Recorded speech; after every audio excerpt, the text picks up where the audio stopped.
উসমান রাদিয়াল্লাহু আনহুর মতো ধনী হতে কোনো সমস্যা আছে? আপত্তি আছে? একটা আমল তার জীবনী থেকে পাওয়া যায়, এটা পড়ে আমার কাছে এত নিজেকে এত ছোট মনে হচ্ছে যে কাশ যদি এই আমলটা আমি করতে পারতাম। বলে দেব, চেষ্টা করছি যে করার, আপনারাও করার চেষ্টা করেন। উসমান রাদিয়াল্লাহু আনহু ধনী ছিলেন কিনা?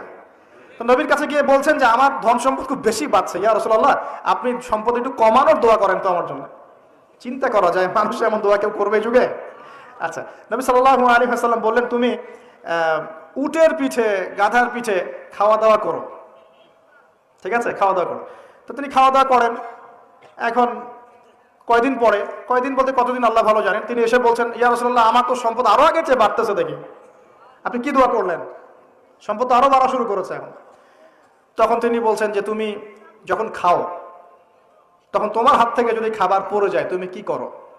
তখন তিনি বলেছেন আমি আমার হাত থেকে খাবার যদি পড়ে যায়, একটা দানাও যদি পড়ে যায়, আমি উটের পিঠ থেকে নেমে সেই খাবারটাকে তুলে পরিষ্কার করে তারপর খাই।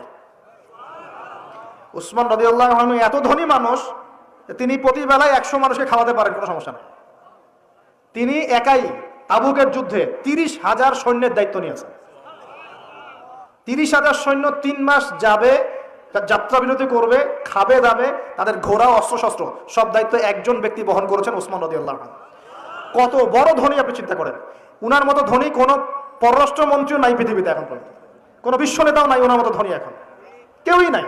আর উনি কিন্তু তার এই ধন সম্পদ সুদের মধ্য দিয়ে অর্জন করেন নাই, তার ধন সম্পদ দুর্নীতির মধ্য দিয়ে অর্জন করেন নাই, তার ধন সম্পদ তিনি কিন্তু এই যে অন্যের সম্পদ অন্যায়ভাবে দখল করে অর্জন করেন নাই। তিনি সম্পদ অর্জন করেছেন বৈধ পন্থায়, হালাল ব্যবসা করেছেন নাকি না?